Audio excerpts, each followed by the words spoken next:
Savez-vous qu'il y a une grande différence entre l'ego et l'âme? L'ego s'appelle le nafs et l'âme s'appelle le ruh. Le nafs réagit. Il aime le contrôle, l'orgueil, la comparaison, les passions. Il veut satisfaire ses désirs immédiats. Le ruh, lui, vient d'Allah. Il est calme. Il appelle à la vérité, à la patience, à la sincérité. Il cherche le bien, même quand c'est difficile. Et entre les deux, il y a un acteur très important, Shaitan.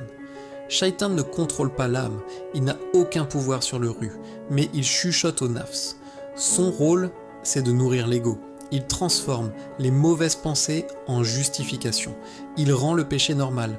Il fait croire que l'orgueil est de la force, que la colère est de la justice, que la désobéissance est de la liberté. Shaitan ne force jamais.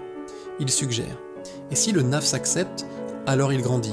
Quand une personne écoute son ego, Shaitan devient plus fort dans ses pensées. Quand une personne se rapproche d'Allah, Shaitan recule.